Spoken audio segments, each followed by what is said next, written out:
Invité à la 7 TV, mesdames et messieurs, il est 13h. Bonjour et bienvenue dans ce journal. À la une de cette édition, à peine 2 jours après la journée mondiale de la presse, la tension monte entre pouvoir et médias avec la convocation de Pape Ngagne Ndiaye, un épisode qui relance le débat sur les garanties autour de la liberté de la presse et qui ravive les inquiétudes dans le secteur des médias.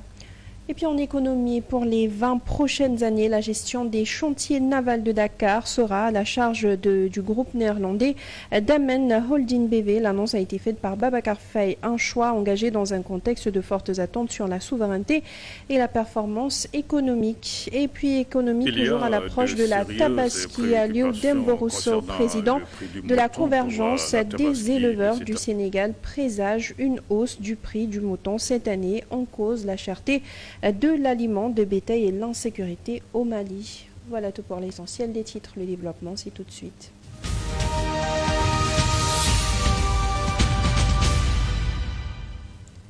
Nouvelle tension donc entre pouvoir et médias. Le journaliste Pape Ngagne Ndiaye a été convoqué par la sûreté urbaine après des propos mettant en cause le Premier ministre dans l'affaire Pape Malick Ndour. Une situation qui relance les inquiétudes sur la liberté de la presse au Sénégal. S'exprimant sur l'affaire impliquant l'ancien ministre de la Jeunesse Pape Malick Ndour, poursuivi pour détournement de deniers publics, le journaliste Pape Ngagne Ndiaye a mis en cause le Premier ministre Ousmane Sonko lors de son émission Faram Facce. nañu wax ni loxo Ousmane Sonko génnu ci ndax moom moo ko wax ci ay rapport yoo xam ni kenn xamul ban xeetu rapport la bu waxee rapport bii la suba mu waxaat beneen rapport la comme li mu wax rek ci mbiru Farba Ngom benn bu ci ne loxoom génnu ci moom le Premier ministre Ousmane Sonko. Des propos tenus mercredi dernier qui lui auraient valu une convocation à la sûreté urbaine ce lundi, une décision vivement critiquée par des acteurs de la société civile. Moundiaye Cissé de l'ONG 3D a dénoncé cette convocation sur son compte X, évoquant un recul préoccupant de la liberté d'expression. Rien ne justifie la convocation de Pape Ngagne Ndiaye.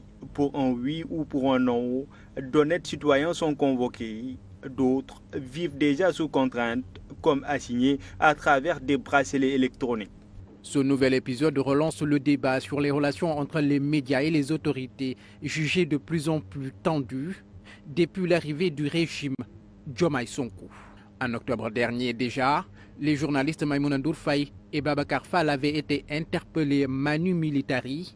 Dans la foulée, le signal des chaînes 7TV et de TFM avait été temporairement suspendu après une interview avec Madiambal Diagne, poursuivi par la justice. Une situation qui semble se refléter dans les classements internationaux. Selon le dernier rapport de Reporters sans frontières, le Sénégal a reculé en matière de liberté de la presse, perdant 4 places à l'espace de 2 ans.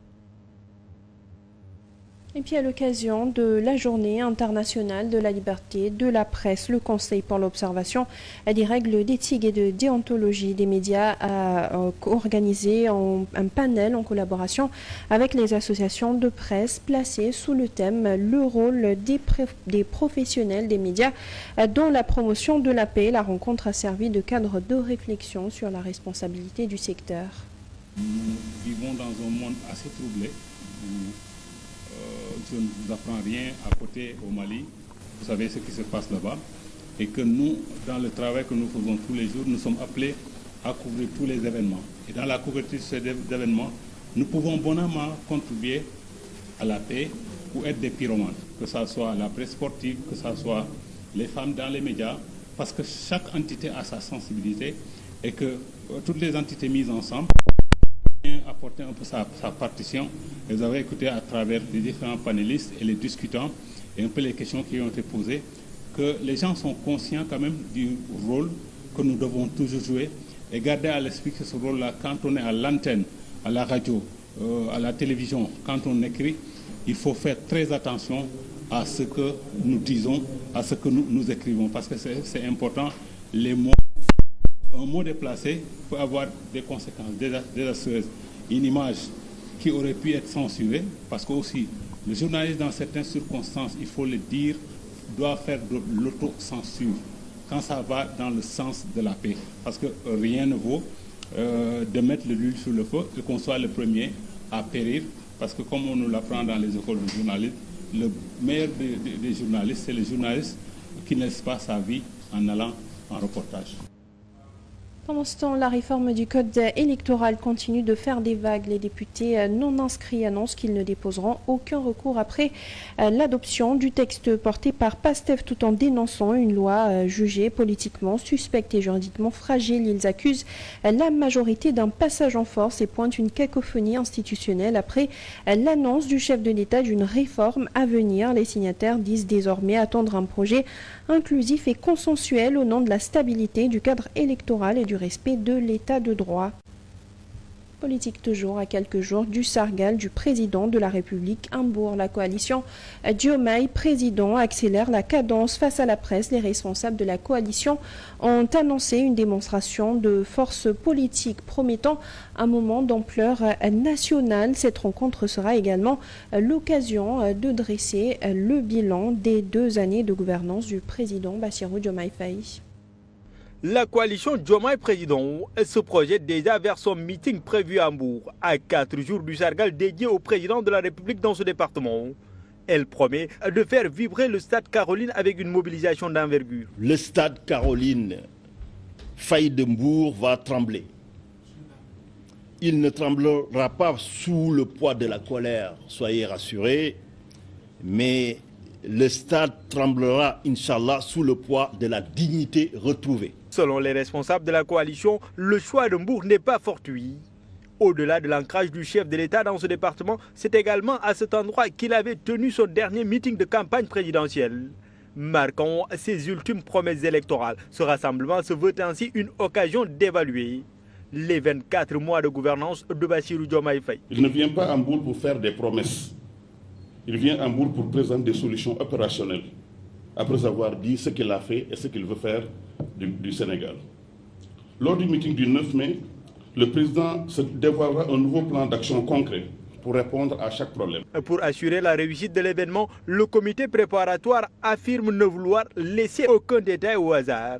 Plusieurs commissions ont déjà été mises en place, couvrant aussi bien la réflexion stratégique que les aspects organisationnels, techniques, logistiques et sécuritaires. Nous avons donc cette commission scientifique qui est chargée de la note d'orientation et qui donc prépare l'ensemble des contenus pertinents pour cette activité. Nous avons le comité communication qui est chargé de tout ce qui est visuel. La coalition Diomaye président considère ce meeting de Hambourg comme un acte fondateur d'une nouvelle ère, celle d'un discours de vérité, mais aussi d'un repositionnement stratégique de la coalition et de son président d'honneur. Sur cette même lancée, le mouvement Benen Louga rejoint la coalition Diomaye président à la suite d'une déclaration du chef de l'État. Son président Moussa Diop dénonce toutefois la gestion de certains membres du gouvernement, évoquant un manque d'investissement et des pratiques opaques, tout en appelant les Sénégalais à soutenir le chef de l'État.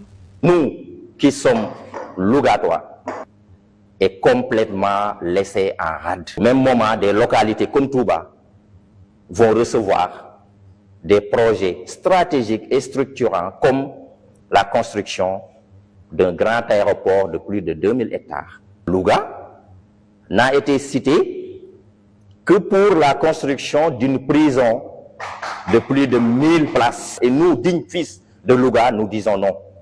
Heureusement, l'espoir n'est pas complètement perdu. À la tête de ce pays, il y a un homme très serein, très stable. Toutes les forces vives de la nation devraient se constituer en un seul bloc et se mettre derrière le président de la République, M. Bassirou Diomaye Diakhar Faye. Nous, Benen Louga, nous déclarons ici solennellement aujourd'hui notre engagement sans faille auprès de son Excellence le Président de la République. Et du côté de Grand Yoff, Tahaou, Sénégal s'active avant son congrès du 10 mai prochain. La coordination communale a alors mobilisé ses militants hier pour préparer cet événement marqué par la transformation du mouvement en parti politique. Le secrétaire général Madiop Diop et ses camarades affichent leur ambition de relancer la formation en vue des prochaines échéances électorales. Nous sommes dans les phases préparatoires pour mobiliser toute la plage de Grand Yoff, mais plus précisément les militants de Taxawu. Raison pour laquelle on s'est mobilisé aujourd'hui pour faire passer l'information, comme quoi chacun d'entre nous a le devoir et la responsabilité de mobiliser sa cellule. On a fait des renouvellements, on a eu 32 cellules à Grand Yoff. Maintenant, ce qu'il reste à faire maintenant, c'est de nous préparer pour aller au Congrès.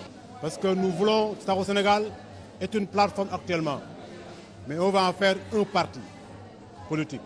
Donc, raison pour laquelle, pour nous pensons que ce Congrès va relancer le futur parti Taxawu Sénégal.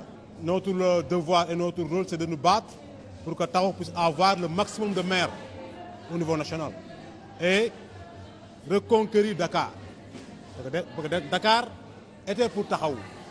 L'État l'a arraché pour nous. Maintenant, on va essayer de faire le maximum possible pour reprendre Dakar, parce que c'est Taxawu Dakar qui doit gérer la mairie de Dakar. On était en face d'un État fort, un État qui ne voulait pas que Taxawu s'émerge. Donc, c'est ça notre difficulté. Maintenant, c'est à nous maintenant de reprendre nos positions, de reprendre la base de Taxawu pour aller reconquérir Dakar. Et Inch'Allah, on le fera.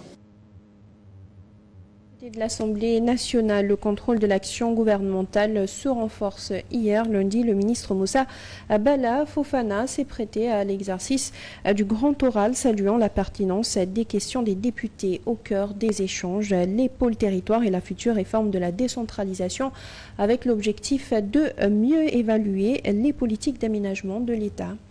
Débuté le 21 avril dernier à l'Assemblée nationale, c'est au tour ce lundi du ministre des collectivités territoriales, de l'urbanisme et de l'aménagement des territoires de passer le grand oral devant la commission parlementaire.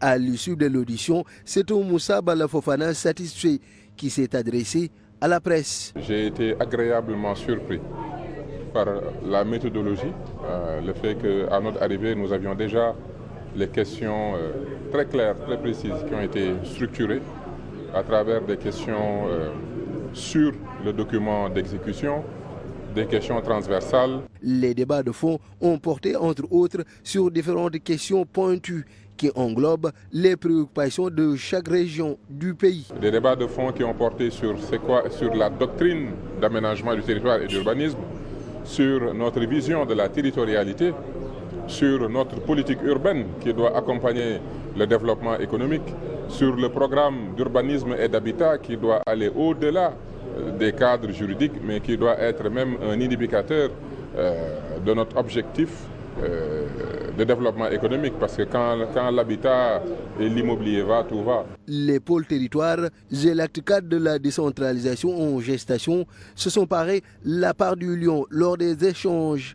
Chaque Sénégalais qui se réveille dans une municipalité. Si nous changeons l'offre de services dans nos municipalités, nous changeons le cadre de chaque Sénégalais. Voilà l'importance stratégique de la décentralisation et c'est avec beaucoup de plaisir et une grande satisfaction que j'ai accueilli aujourd'hui des questions autour de l'acte 4. Un travail bien fait, dixit Moussa Bala Fofana, qui se soumet dorénavant à l'arbitrage, aux orientations et aux corrections de l'autorité. Et une fois qu'il aura validé, nous irons dans la mise en œuvre, parce que c'est ça notre rôle en tant que ministère technique, c'est de concevoir, soumettre à la validation et mettre en œuvre. Sur ce note d'économie, avec ce tournant pour l'industrie navale sénégalaise, l'État a confié pour 20 ans la gestion des chantiers navals de Dakar au groupe néerlandais Damen Holding BV via un partenariat public-privé, une décision stratégique alors que ces infrastructures longtemps en difficulté nécessitent une relance urgente. Selon Babacar Faye, Damen a été retenu à l'issue d'un appel d'offres international. Si les autorités mises sur l'expertise du groupe pour redresser le secteur sont mobilisées directement des fonds publics, ce choix engage l'avenir d'un outil clé dans un contexte de fortes attentes sur la souveraineté et la performance économique. Pendant ce temps, mauvaise nouvelle à l'approche de la Tabaski. Les prix du mouton s'annoncent en hausse cette année malgré un approvisionnement assuré, selon Aliou Demboroso, président de la convergence des éleveurs du Sénégal. En cause la cherté de l'aliment de bétail et l'insécurité au Mali. Il y a de sérieuses préoccupations concernant le prix du mouton pour la Tabaski de cette année 2026. Nous craignons que les prix du mouton soient très élevés vu le contexte et surtout le fait que l'aliment de bétail coûte aussi cher et cela n'exclura pas qu'il y ait des effets sur le prix du mouton. Nous savons tous qu'aujourd'hui, la situation économique est très difficile. C'est valable pour le Sénégal que pour les autres pays du monde entier. Face à cette situation, tous les opérateurs qui vont dans les zones d'élevage se rendent compte des difficultés auxquelles ils font face et au finish, ils se demandent est-ce que ça vaut la peine puisque acheter des moutons et venir pour ne pas pouvoir les vendre parce que les coûts sont élevés, il y a ici vraiment de sérieuses préoccupations. Nous connaissons la situation sécuritaire aujourd'hui au Mali. La Mauritanie, souvent, ce qu'ils font, c'est de convoyer des moutons vers l'Algérie et le Maroc. Mais ce qui est sûr est qu'il y aura bel et bien un bon approvisionnement en moutons, mais les prix seront très chers. Ce qui nous mène à l'actualité à l'international. En République centrafricaine, la proclamation des résultats provisoires du second tour des législatives attendu hier et toujours d'ailleurs attendu et donc reporté. Prévu, leur publication n'a finalement pas eu lieu dans le délai légal de 8 jours après le scrutin. Selon certaines sources, un blocage serait survenu au sein de l'autorité nationale des élections où des informaticiens du centre de traitement des données réclameraient le paiement de 2 mois d'arriérés de salaire. La publication des résultats est donc reportée à une date ultérieure, laissant tout le pays dans l'attente. Et puis séisme politique en Roumanie. Le Parlement a voté aujourd'hui la destitution du Premier ministre Ilie Bolojan après une motion de censure adoptée à 281 voix portée par le Parti social-démocrate avec le soutien de l'extrême droite. Dans l'Alliance pour l'unité des Roumains, cette décision fait craindre une nouvelle crise politique pour le pays. Des analystes dénoncent une alliance risquée susceptible de renforcer durablement l'extrême droite sur la scène politique. Et sur ce, place tout de suite à la revue de presse. Bonjour. Le meeting de la coalition Diomaye Président prévu le 9 mai au Stade Caroline Faye est l'un des sujets abordés par les journaux parus ce mardi. Sur le journal Observateur, à l'occasion du 2e anniversaire de son accession au pouvoir, Bassirou Diomaye Faye organise un meeting à Mour le samedi. Entre démonstration de force dans son fief natal et volonté d'affirmer une identité politique propre, le chef de l'État tente de transformer ce bilan de mi-parcours en un tremplin stratégique pour les prochaines séances. Selon l'Observateur, pour Walf Quotidien, Diomaye se pèse dans son fief. C'est dans son fief à Mbour que le président de la République fera ses preuves de sa popularité. En rupture de banc avec Pastef, Diomaye préside ce samedi un meeting pour montrer qu'il est représentatif contrairement à ce que pensent les détracteurs de Pastef. Selon le journal LAS, Diomaye tâte le pouls du terrain. La coalition Diomaye Président a fait face à la presse hier pour décliner les grandes lignes du meeting bilan du président de la République prévu ce 9 mai au Stade Caroline Faye. L'annonce de ce rendez-vous intervient dans un contexte politique marqué par une tension au sein de l'appareil exécutif. Même son de cloche dans Sud Quotidien, Mbour, première étape, titre le journal. Il s'agit du meeting de la coalition Diomaye Président au Stade Caroline Faye de Mbour. Diomaye, le nouvel élan, titre le quotidien qui souligne que le chef de l'État Limoges Ousseynou, leader de la présidence, est remplacé par Abdoulaye Tine. Le président de la République, Bassirou Diomaye Faye, a nommé le 30 avril dernier l'avocat Maître Tine comme vice-conseiller porte-parole de la présidence. Selon enquête, Diomaye trace sa ligne. Le chef de l'État s'éloigne de plus en plus. Pastef et trace sa route. Sont toujours le journal qui représente Aminata Touré, Maître Abdoulaye Tine, Abdourahmane Diouf, Serigne Gueye Diop comme la garde rapprochée du président de la République. La Tribune lui note que Diomaye dépastifie la communication de la présidence, là où le journal Rewmi Quotidien indique que Diomaye enclenche la dépacification. Maître Tine remplace Citizen Lee. Bonne lecture. C'est ce qui met un terme à ce journal. Merci à vous de l'avoir suivi. À 14h, vous avez le Wolof. Merci, bonne suite de programme sur la 7 TV.